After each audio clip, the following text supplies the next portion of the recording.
Sono il professor Renato Salvador e lavoro nell'unità operativa di chirurgia generale 1 e chirurgia d'urgenza dell'azienda Ospedale Università di Padova, diretta dal professor Michele Valmasoni.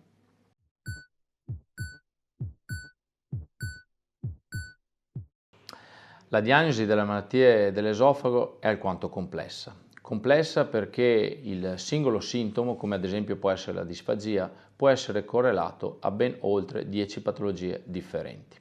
Diciamo che possiamo paragonare l'inquadramento diagnostico delle patologie dell'esofago ad un puzzle composto dai singoli esami a cui dobbiamo sottoporre il paziente per arrivare appunto alla diagnosi.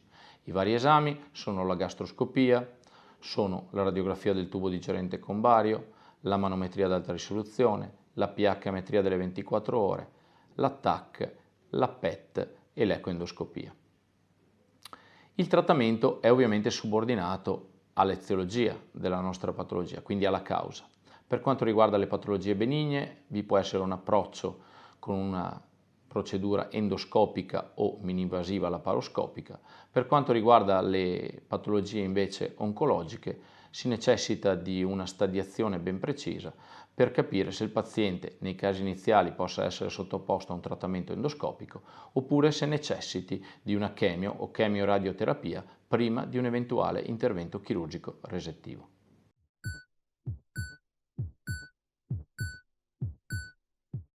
La Padova Classification è un progetto nato oltre 4 anni fa.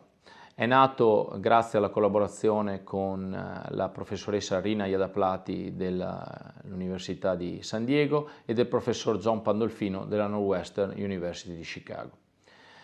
La Padova Classification ha visto coinvolti 22 esperti mondiali sul campo della fisiopatologia esofagea. Chirurghi, gastroenterologi che si sono uniti per creare una vera e propria classificazione che ci permetta di avere una diagnosi post-operatoria di un'eventuale recidiva dei sintomi o un'eventuale recidiva dopo intervento chirurgico di plastica antireflusso.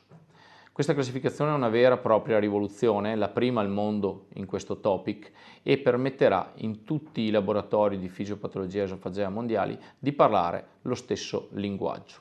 Siamo riusciti a identificare dei parametri e dei criteri che ci permettono di caratterizzare il tipo di recidiva e quindi poi di finalizzare anche l'eventuale ritrattamento.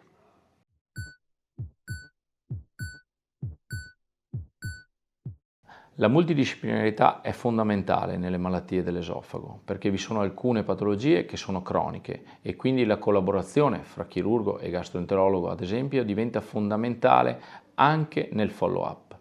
Per quanto riguarda invece le patologie neoplastiche, avere un meeting multidisciplinare settimanale è fondamentale per l'analisi, per la stadiazione e per definire il percorso terapeutico dei pazienti. L'approccio multidisciplinare con il radiologo, con l'oncologo, il radioterapista e il personale dedicato al trattamento, alla cura e anche alla nursing dei pazienti oncologici diventa fondamentale per ottenere un outcome migliore.